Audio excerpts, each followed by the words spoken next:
वृक्षों का महत्व है। अश्वत्थो बिल्व वृक्षश्च वटो धात्री तथैव च अशोक वृक्षश्च इत्येते वटः पंच समीरिताः। और वृक्ष तो सज्जनों हमारे को उपदेश देने वाले हैं। वृक्षों के माध्यम से लोग बड़ी बड़ी बातें नीति की कह देते हैं।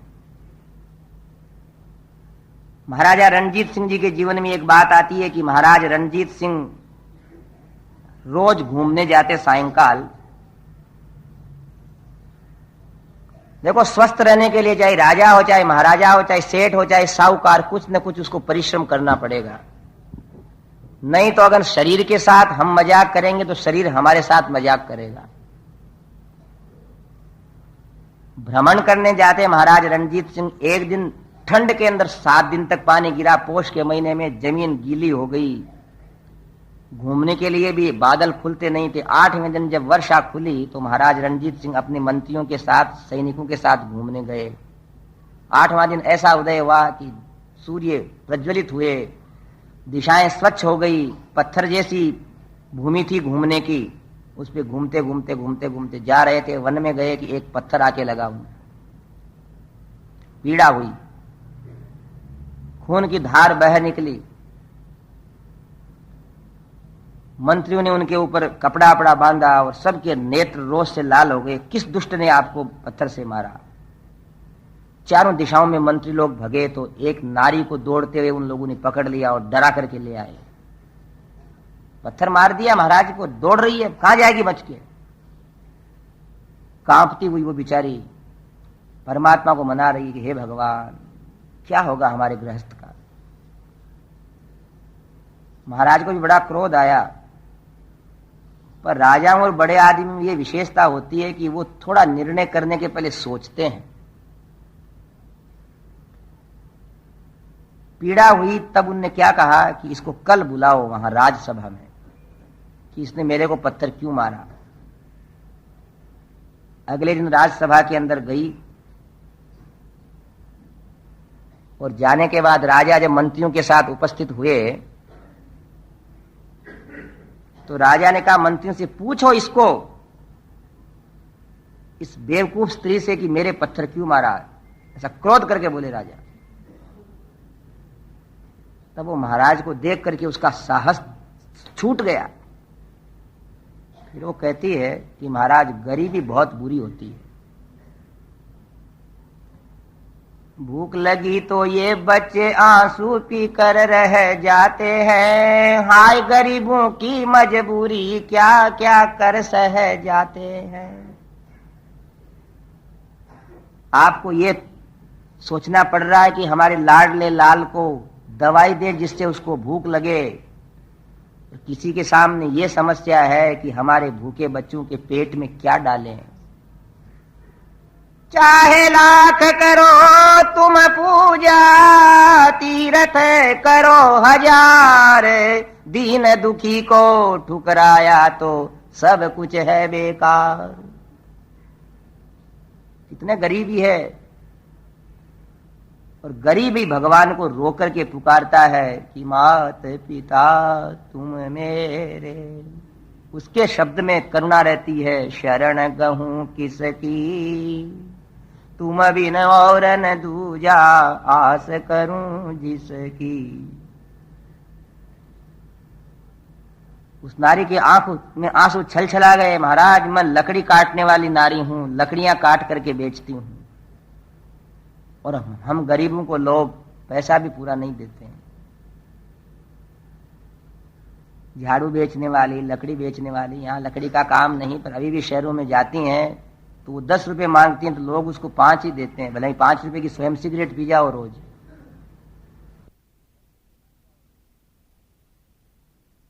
बहुत ही रेखा से, गरीबी की रेखा से नीचे जी रहे हैं, उनका कोई नहीं है भगवान के सिवाय।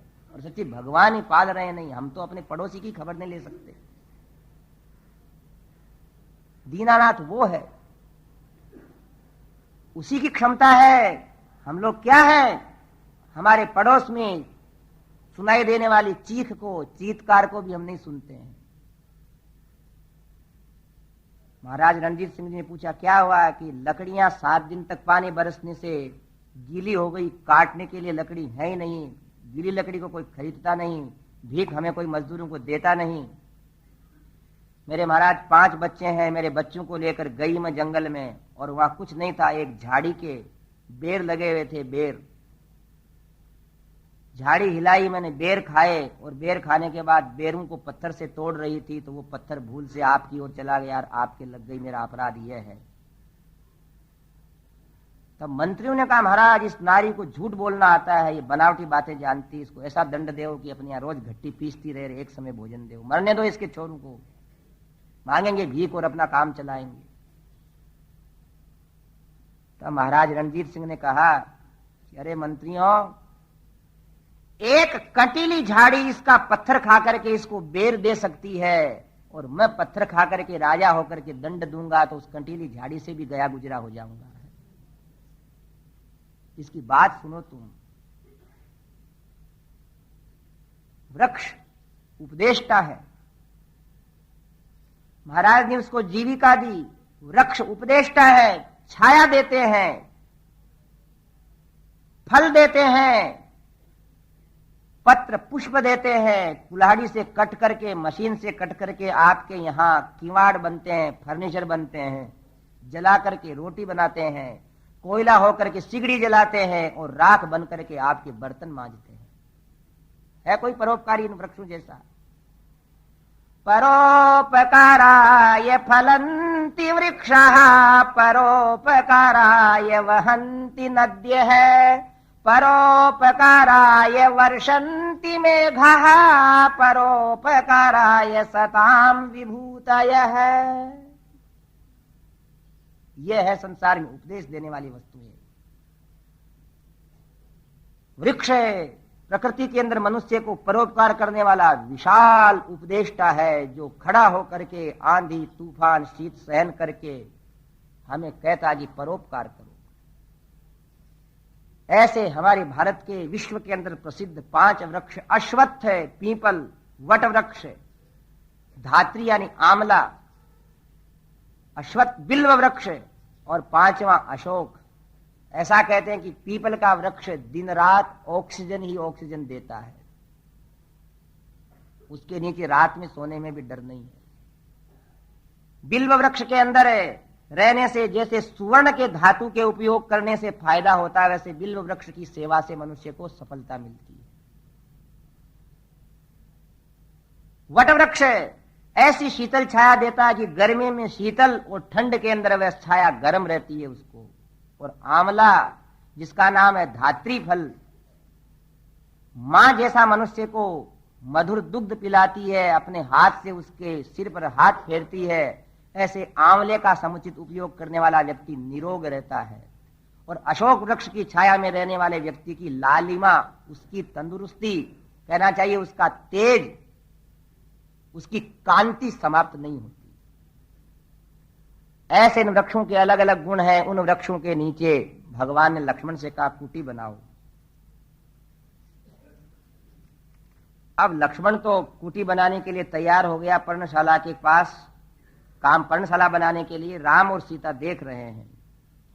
पर्णशालां सुविपुलां तत्र संघातं रत्तिकां सुस्तंभां मष्करै दीर्घैर कृतवंशां सुशोभनां। पर्णकुटी बन गई। बोले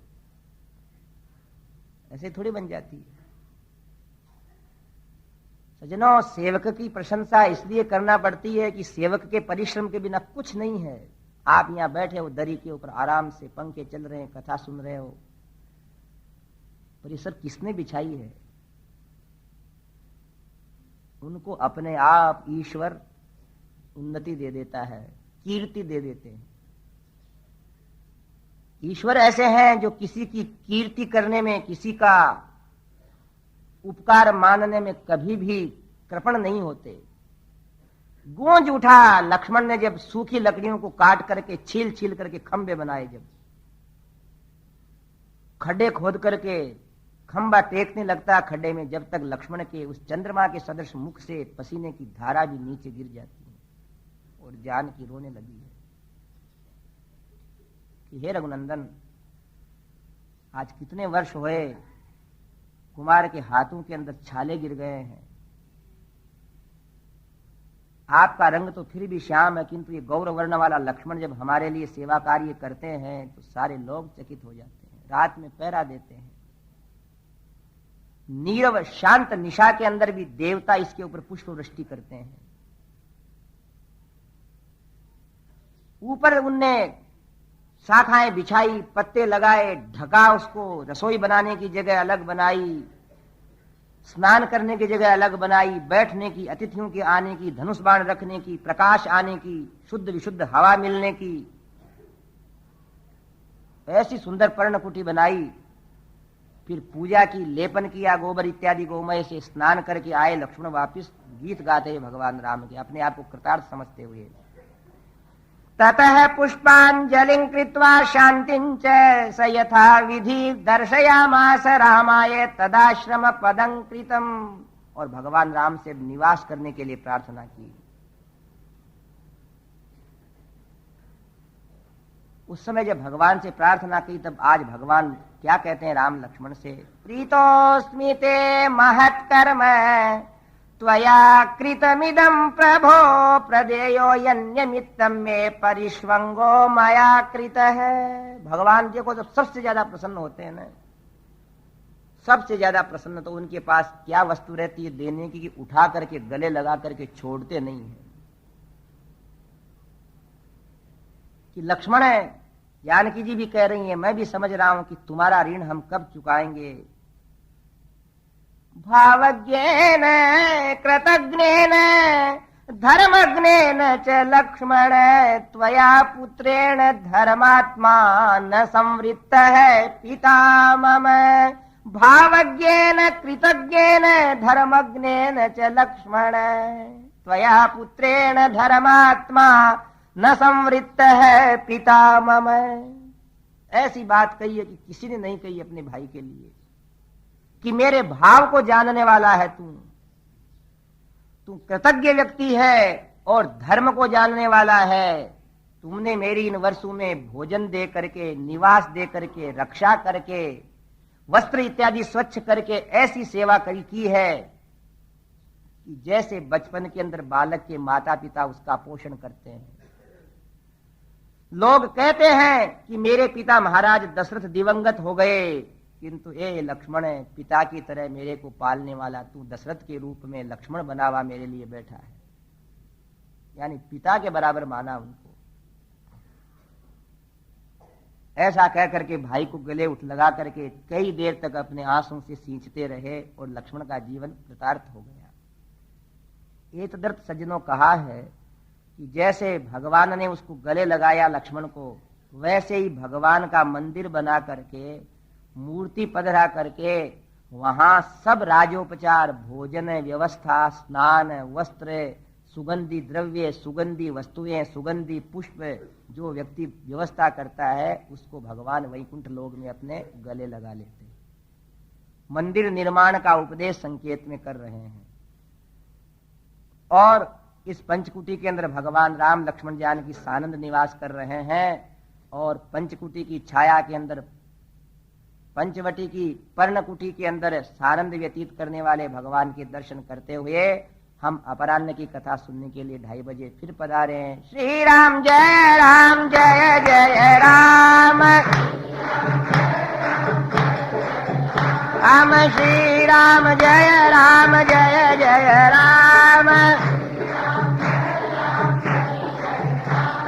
श्री राम जय जय राम, श्री राम जय जय राम, श्री राम जय जय राम। बोलिए राजा रामचंद्र भगवान की। आज सायंकाल कथा के उपरांत आप लोगों को डीडवाना के अंदर होने वाले भारत प्रसिद्ध जो पूरे नगर को भोजन की एक बात है उसकी कैसेट दिखाई जाएगी। वो भी एक देखने की दर्शनीय वस्तु है, आप लोग देखने का प्रयत्न करना। बोल रामचंद्र भगवान। विरचित कुश और लव के द्वारा भगवान राम के दरबार में गाई हुई रामायण का अरण्य कांड, जिसमें 14 वर्ष भगवान राम को पूरा करने हैं। ज्यादा समय पंचवटी के अंदर ही व्यतीत हुआ, जो नासिक के पास, नासिक के अंदर ही इस समय बताई जाती है। आज भी वो छोटी छोटी कुटियाएं हैं जहां दिग्दर्शन कराया जाता है। आप सुनकर के गए थे कि कैसे भगवान राम ने लक्ष्मण की सेवा की प्रशंसा की है।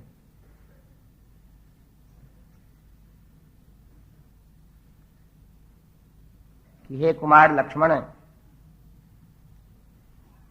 प्रीतोऽस्मि ते महत्कर्म त्वया कृतमिदं प्रभो, प्रदेयो यन्निमित्तन्ते परिष्वङ्गो मया कृतः, भावज्ञेन कृतज्ञेन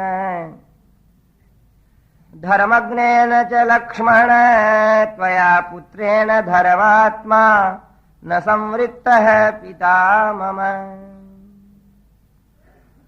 हे कुमार, तुझ जैसे भाई के कारण मुझे वैसा ही सुख मिल रहा है जैसे पिता के घर में छोटे बालक को मिलता है। लक्ष्मण की बहुत बड़ी प्रशंसा है ये, नित्य गोदावरी के अंदर स्नान करना और सानंद जीवन संपन्न करना चल रहा है। वसतस्तस्य तु सुखम राघवस्य महात्मनः, शरद व्यपाये हेमंत ऋतुरिष्टः प्रवर्तत। शरद ऋतु बीती, आसोज कार्तिक का महीना, हेमंत ऋतु आई, दिन छोटे होने लगे।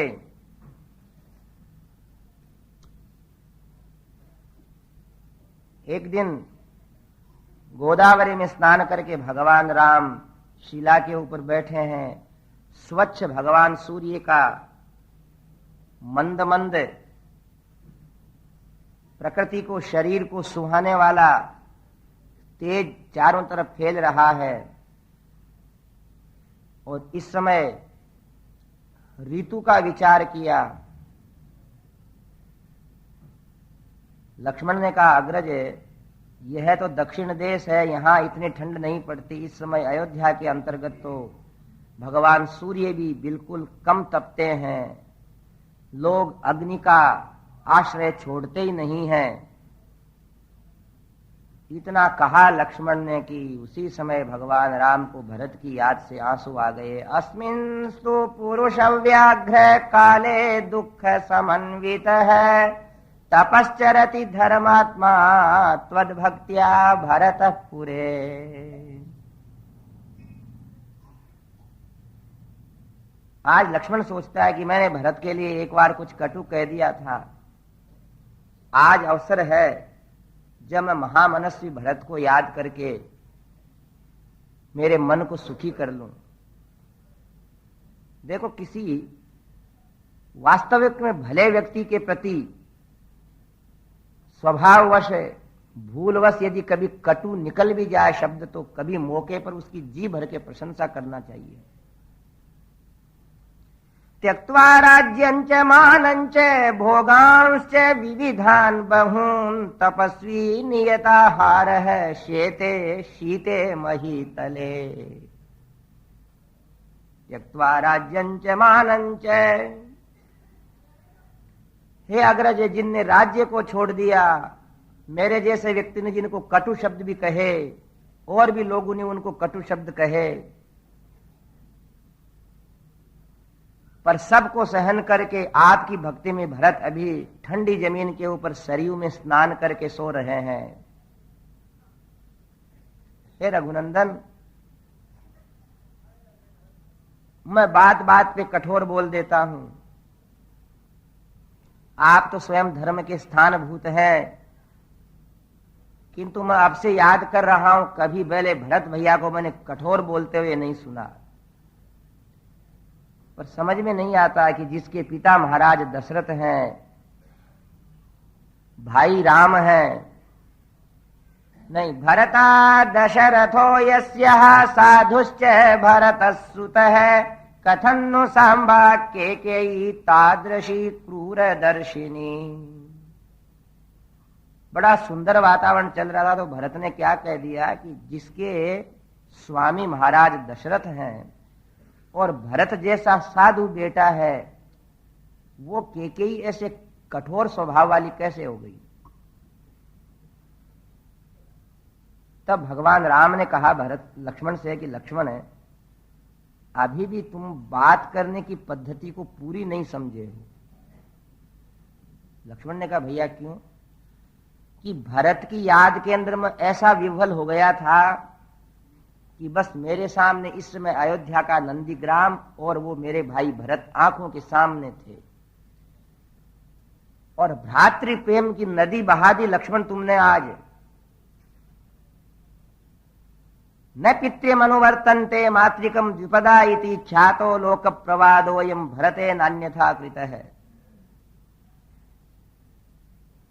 तुमने आज भरत की क्या प्रशंसा नहीं की। हे लक्ष्मण, तुमने आज कहा कि लोग कहते हैं कि मनुष्य ननिहाल जैसा हो जाता है, किंतु इस बात को भरत ने झूठा कर दिया।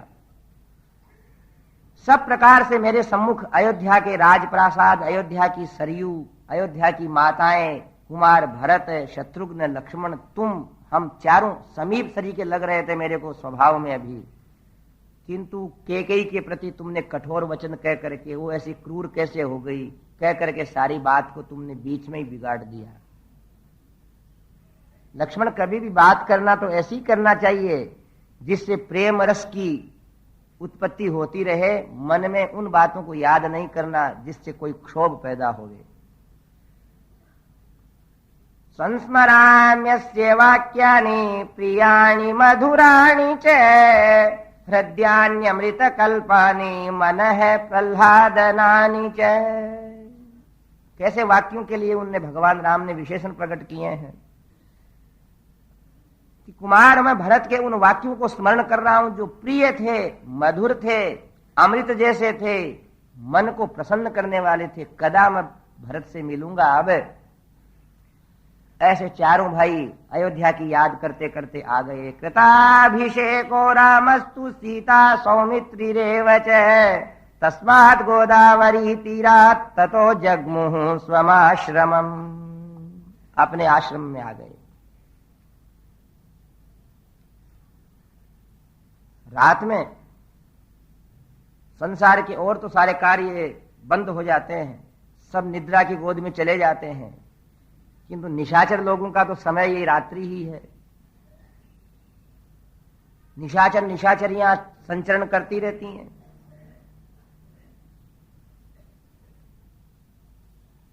पंचवटी की छाया में है सुंदर पर्ण कुटीर बना, जाग रहा यह कौन धनुर्धर, उसके सम्मुख स्वच्छ शिला पर धीर वीर निर्भीक मना। जाग रहा यह कौन धनुर्धर जबकि भुवन भर सोता है, भोगी कुसुमायुध योगी सा बना दृष्टिगत होता है। वो राक्षस राज रावण की बहन शूर्पणखा ने आकर के स्तब्ध रात्रि के अंदर बाहर बैठे लक्ष्मण को देखा।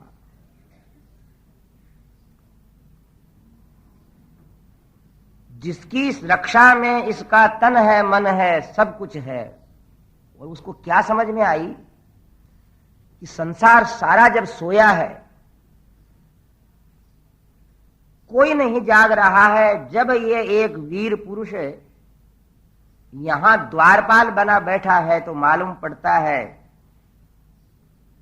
कि इस द्वार के सामने जहां ये वीर बैठे हैं और इस पर्णकुटी में जो कोई है, वो संसार में कोई अत्यंत विलक्षण पुरुष या कोई नारी रह रहे होंगे। कितने दिमाग वाली है देखो। लक्ष्मण को देख करके क्या सोचती है कि जब ये इतना सुंदर है, विलक्षण है, तो इसके भीतर रहने वाले पुरुष या जो भी हैं वो तो अनुपम कोई निधान है। रात भर तो वहां छुपी रही शूर्पणखा। और प्रातः काल जब भगवान राम, सीता, लक्ष्मण तीनों स्नान करके आकर के अपने आसन पे बैठे और अब भगवान राम को उसने देखा। सुकुमारं महासत्वं पार्थिव व्यंजनान्वितं रामं इंदीवर श्यामं कंदर्प सदृश प्रभं। सुकुमारं महासत्वं। भगवान श्री राघवेंद्र प्रभु को उस पर्णकुटी के अंदर विराजमान देख करके शूर्पणखा उसी समय क्या सोचती है कि सीता को खा करके मैं इनकी बन जाऊं। बस ये भूल करी उसने। अगर वो सीता की प्रशंसा करके भगवान राम के पास ये कहती कि ये जानकी बड़ी भाग्य वाली है कि आप जैसे पुरुष इनको मिले हैं, किंतु शूर्पणखा को दंड एतदर्थ मिला कि भगवती जानकी के लिए उसने कटु शब्द कहे। सुंदरी बन करके अनुपम सौंदर्य अपना बनाती है, जबकि राक्षसी है। शास्त्रकार कहते हैं उसकी अवस्था देखो तो कितने, उसके वास्तविक केशों को देखा जाए तो बोले सब सफेद हो चुके हैं, परंतु बनावटी बनी। और कहती है कि आप कौन हैं, ये नारी कौन है, ये बाहर बैठा ये कौन है। भगवान श्री राम ने परिचय प्राप्त करने वाले को परिचय दे देना चाहिए। आसीत् दशरथो नाम राजा त्रिदश विक्रम है, तस्याहम अग्रजः पुत्रो रामो नाम जनैः श्रुतः। ए देवी, ये सुंदरी, मैं महाराज दशरथ का बेटा राम हूं, मेरे छोटा भाई लक्ष्मण है, ये मेरी धर्मपत्नी सीता है। आप कौन हैं? बोले देखो महाराज, अरण्यम विचरामीदम एका सर्वभयंकरा रावणो नाम मे भ्राता यदि ते श्रोत्रमागत है। अरे रघुनंदन, मैं कोई कम कुलीनवती नहीं हूं। मेरे भाई तो रावण है, जिनके भाई कुबेर हैं, हमारे पिता विश्रवा मुनि हैं, जिनके पिता पुलस्त्य हैं और जिनके पिता ब्रह्मा है। ऐसे हम ब्रह्मदेव के कुल के हैं। और तुम राम इन जानकी को यहां से हटाओ और इस जगह मुझे रख करके इस मेरे संपूर्ण प्रदेश के अंदर सुख से निवास करो। तो भगवान राम ने क्या कहा एकदम कि देखो बात ऐसी है, भगवान ने थोड़ा विनोद कर लिया, जबकि भगवान राम विनोद करने की कभी इच्छा रखते नहीं है ऐसी नारियों से। बोल ऐसी है देवी कि मैंने तो इन जानकी जी को अपना जीवन सर्वस्व मान लिया है। मेरा भाई लक्ष्मण है ना, इसके यहां अभी नारी नहीं है। ये नहीं कहा कि इसका विवाह नहीं हुआ है। और देख उनको देख, तो देखने भी लग गई उनके कहने से। मैं तो देख श्याम वर्ण का हूं, वो देख कैसे गौर रंग के हैं। तू कब आई यहां? बोले मैं तो महाराज रात को ही आ गई थी। ताम तु शूर्पणखाम राम है काम पाशाव पासिताम स्वेच्छया श्लक्ष्णया वाचा स्मित पूर्व मथा ब्रवीत। अब उसने सोचा इन राम जी के साथ तो ये देवी है, झगड़े की जरूरत क्या, आपने कोई लक्ष्मण जी से पूछते हैं। और कहा कि चलो कुमार, आप हमारे मालिक हो। तब लक्ष्मण जी ने कहा देख मेरी एक बात सुन ले। क्या? कि मैं हूं इनका नौकर, और अगर आप मेरी यहां प्रियतमा या प्रेयसी बनेंगी तो बात यह है कि ये 100 घड़े रोज जल के मैं लाता हूं, ये घड़ा पड़ा है, ये तेरे को लाने पड़ेंगे। और ये झाड़ू इस आश्रम की कुटिया की तुम्हें निकालना पड़ेगी, ये पेड़ पौधे तुमको सींचना पड़ेंगे। मैं तो एक अलग से कुटिया बना करके फिर आराम करूंगा। तो बोल नौकर, अरे पागल, वो तो तेरे को निकालना चाहते हैं राम जी। तो कभी दास की पत्नी बनना चाहिए क्या? मालिक की पत्नी बनना चाहिए, जिसे मालकिन हो जावे। अब लक्ष्मण को समझाने में क्या टाइम लगे। इतना कहा लक्ष्मण ने, उसके बाद समझ में आई, भयंकर रूप लेकर के, ए जानकी तुम्हें मैं नष्ट करती हूं कह करके मुख फाड़ के जानकी को खाने दौड़ी। भगवान राम ने कहा लक्ष्मण वन में किससे मजाक कर रहे हो। लक्ष्मण दौड़े उसी समय और नारी समझ करके ज्यादा कुछ तो नहीं कहा और दूसरे क्षण उसके नाक और कान तलवार से कटे हुए नजर आए। अब उसका वास्तविक रूप प्रकट हुआ, शूर्पणखा। शूर्प कहते हैं छाजले को। छाजले के बराबर बड़े बड़े उसके नख थे, इसलिए नाम क्या होगा, शूर्पणखा। इसलिए ज्यादा नख बड़े नहीं रखना हो, यह शौक काम का नहीं है। लंका के थोड़े हो आप जो ऐसे नख बढ़ाओ। और वह नाक में कटने हुए, नाक के अंदर से खून बहने लगा, कानों में से खून बहने लगा, नाक कान कट गए। कई कवीश्वर क्या कहते हैं कि आदमी कानों से कीर्ति सुनता है और नाक से उसकी इज्जत रहती है। श्री राम जय जय राम, मैं श्री राम जय जय राम, बोले रामचंद्र भगवान की जय। भाई बात यह है, नाक कान काटने का एक ये अर्थ है कि जिस नारी की इस प्रकार चंचल मति रहती है वो अपने कानों से अपनी कीर्ति नहीं सुनती, कान कटे हुए हो जाते हैं उसके, और ऐसे स्वभाव से उसकी इज्जत भी चली जाती है। इसी का अर्थ है नाक कटना। अब वो छिन्न हुई नाक और कान वाली वहां से गड़गड़ाहट करती, हल्ला मचाती, रोती बिलखती। अब भगवान राम सीता से कहते हैं, को अब जानकी हम बता राक्षसों को मारें कि बचावें। तो भी जानकी कहती है आपके जंचे जैसा करो, मैं नहीं कहती कि आप मारो। गई, उसका भाई रहता था खर,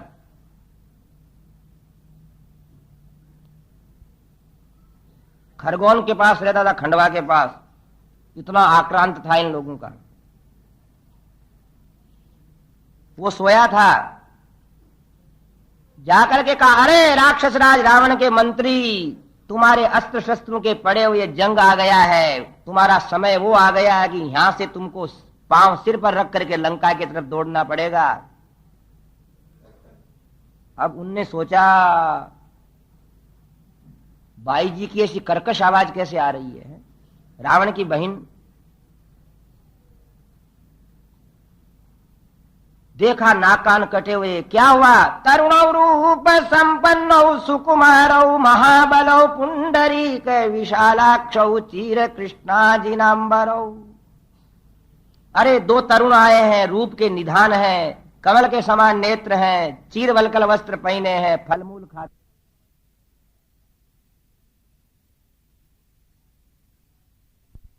उसके किसी कारण से मेरे विवाद हो गया जिसमें मेरे नाक कान काट दिए। या तो तुम जाकर रावण से कह दो कि हम भारत में नहीं रह सकते, और नहीं तो इस मेरी शत्रुता का प्रतिशोध का बदला ले। उसने नींद में ही खर ने 14 राक्षसों को भेज दिया। 14 राक्षस आए और आते से ही भगवान राम रूपी कालाग्नि के अंदर भस्म हो गए। एक क्षण में ही एक धनुष के 14 बाण निकले, 14 के 14 समाप्त हो गए। अब वह फिर आकर के रोने लगी कि जब तक उस जानकी का खून मैं नहीं पीती हूं तब तक हे खर मुझे संतोष नहीं है। और अब खर 14,000 राक्षसों को लेकर के प्रस्थान करता है। आकाश के अंदर बहुत भयंकर उत्पात की सूचना होने लगी। जिस समय खर तत्प्रयातम बलम घोरम अशिवम शोणितोदकम अभ्यवर्षन महाघोरस्तुमलो गर्धवारुण। खर का मतलब है जिसकी ध्वनि खर जैसी होवे, कठोर होवे, कर्कश होवे, गदा जैसा जो जोर से बोलता है उसको खर कहते हैं। अपशकुन होने लगे तो अपशकुनों की परवाह नहीं की उसने। दूषण और तीसरा इनके साथ है।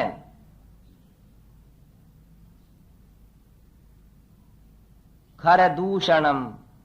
बोलते हैं ना हम लोग, भज दीन बंधु दिनेश दानव दैत्य वंश रघुन्द्र दैत्य वंश निगंदनम रघुनंद आनंद कंद कौशल चंद दशरथ नंदनम। सिर मुकुट कुंडल तिलक चारु उदार अंग विभूषणम आजानुभुज शर चाप धर संग्राम जित खर दूषण। बोलिए रणरंगधीर भगवान की।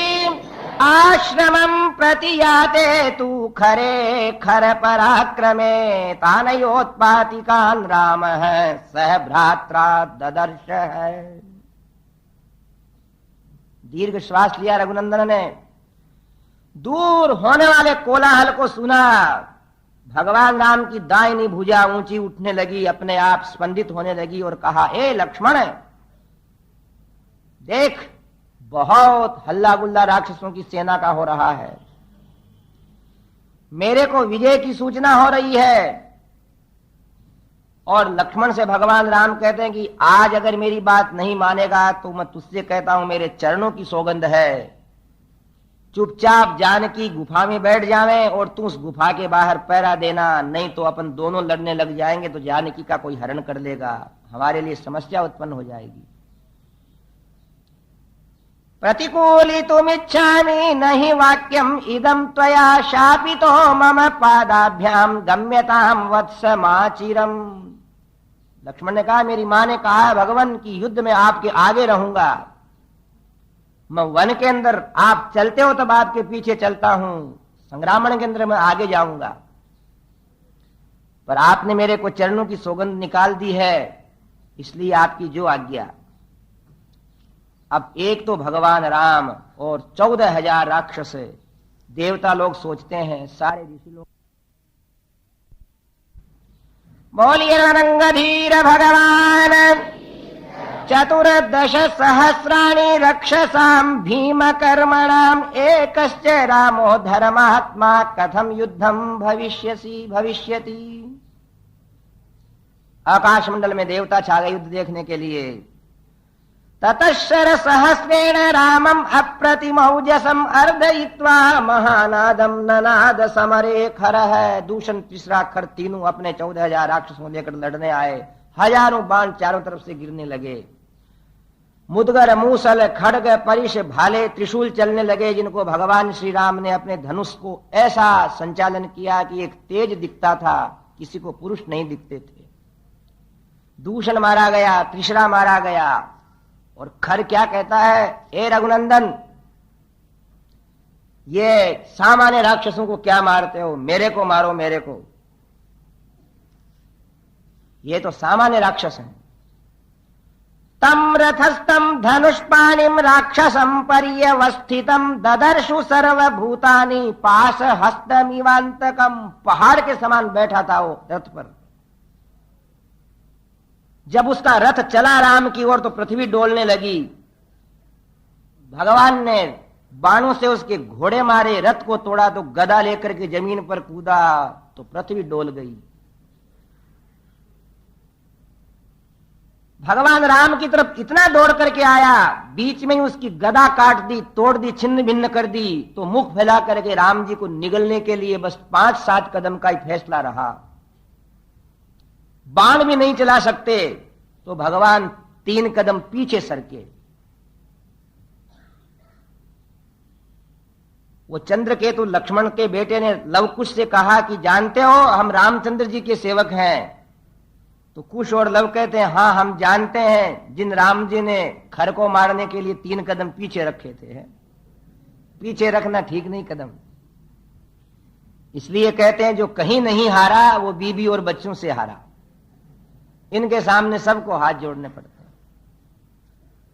भगवान राम उछल करके 3 कदम पीछे आकर के भयंकर ब्रह्मास्त्र धनुष के ऊपर रखते हैं। बोलिए रामचंद्र भगवान की। और उस खर का मुख फैला का फैला रह गया, उसकी छाती में बहुत भयंकर घाव हो गया और चीत्कार करता हुआ मर गया। श्री राम जय जय राम।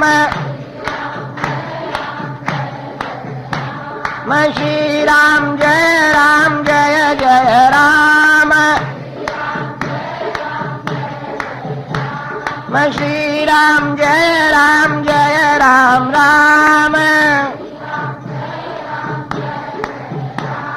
श्री राम जय राम।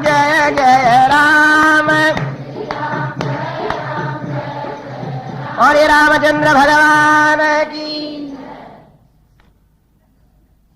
अधर्मे नैधते यावत् ततो भद्राणि पश्यति ततः सपत्नान् जयति समूलस्तु विनश्यति। यह पाप का अंत है। भगवान राम ने घायल हुए उस खर की तरफ कहा, देख करके, खर क्षमता है उठने की? देख, तुमने राक्षस राज रावण के कहने से इस पुण्य भारत भूमि के अंदर है फल मूल पाने वाले, केवल तप करने वाले, दिशाओं को अपने वस्त्र समझने वाले, वलकल वस्त्र धारण करने वाले महात्माओं को मारने पीटने का दुस्साहस किया है। और मैं दशरथ नंदन उनके सामने प्रतिज्ञा कर चुका हूं कि भारत भूमि में एक भी राक्षस नहीं रहेगा। और मैंने मेरी प्रतिज्ञा के अनुरूप आज दंडकारण्य को निरापद कर दिया है। ऐसा उसको कहा, इतने में उसकी गर्दन नीचे गिर गई और भगवान राम की आकाश में स्थित देवता जय जयकार कर रहे हैं। बोलिए रामचंद्र भगवान। बस इधर खर मरा कि गुप्तचर था एक अकंपन, वो सीधा रावण के पास गया। पुत्रो दशरथस्यास्ते सिंह सन्ननो युवा रामो नाम महास्कंदो वृत्तायत महाभुज है। दशरथ ने कहा, को अकंपन, तुम तो जनस्थान के अंदर दंडकारण्य के अंदर वहां रहते हो, यहां कैसे आए? बोले महाराज, यहां नहीं आऊंगा तो कहां जाऊंगा, और कहां गति हम राक्षसों को? क्या सरकार? अब रावण बोलता है, क्या समाचार? रावण का बोलना ही अलग होता है। उसको कोई सुनावे, उसको समस्या पड़ जाए कि कैसे सुनावे। बोले दंडकारण्य में महाराज सबका राक्षसों का हो गया बेड़ा पार। और उसने, क्या कह रहे हो? किसने किया यह ऐसा भयंकर कार्य? तब अकंपन कहता है, महाराज अयोध्या के दशरथ हैं। तो रावण कहता, सुना है, उनके एक राम है पुत्र। तो स्वयंवर की, सीता के स्वयंवर की याद आने लगी उनको। हां देखा है, उन्होंने सारे खर दूषण त्रिशरा सब राक्षसों को मौत के घाट उतार दिया युद्ध में। इतने में वीर रावण उठा कि मैं चलता हूं लड़ने। बोले चलने से लाभ नहीं होगा महाराज, बहुत युद्ध किए, किंतु जिन महान भुजबल वाले राम को आप युद्ध के अंदर धनुष से बाण चलाते हुए देखेंगे तो महाराज लौट जाएंगे, आपकी क्षमता नहीं होगी लड़ने की। ज्यादा अच्छा रहे आप उनकी जानकी का हरण कर लाओ। इतना कहते अकंपन की बात सुनी और सीधा रावण मारीच के पास आया, जो समुद्र के इस पार भारत भूमि में रहता था, कन्याकुमारी के आसपास। यहां से लेकर के दंडकारण्य तक रोज आता जाता घूमता था मारीच। बहुत बड़े क्षेत्र में रहता था। इस मारीच को छोड़ दिया था विश्वामित्र के यज्ञ के अंदर भगवान राम ने। मारीच के पास आया। सरथो राक्षसेन्द्रस्य नक्षत्र पथगो महान चंचूर्यमाणः शुशुभे जलदे चंद्रमा इव। उसका रथ है, बादलों में ऐसा दिखने लगा जैसे चंद्रमा दिखता है। आया मारीच के पास, मारीच ने प्रणाम किया। सीताम इहानयस्वेति को ब्रवीति ब्रवीहि में रक्षो लोकस्य सर्वस्य कह श्रृंगः छेतुमिच्छति। मारीच से क्या कहा रावण ने कि जानकी का, राम पत्नी जानकी का हरण करना, इसलिए मैं तेरे से मदद लेने आया हूं। तो मारीच क्या कहता है, महाराज मेरे को उस आदमी का नाम बताओ जिसने आपको ये सलाह दी। बोले क्यों? बोले उस व्यक्ति को पकड़ करके मैं पांव से उसके पांव दबा करके उसके सिर को यूं ही उखाड़ करके समुद्र में डाल दूंगा, जो तुम्हारी लंका को नष्ट करना चाहता है। महाराज, जिस राम ने मेरे को बाण मारा बचपन में और मैं 400 कोस आकर के गिरा, उन राम से नहीं लड़ सकोगे, जाओ अपनी लंका। और चला गया रावण। पहुंचा था और बैठा जाकर के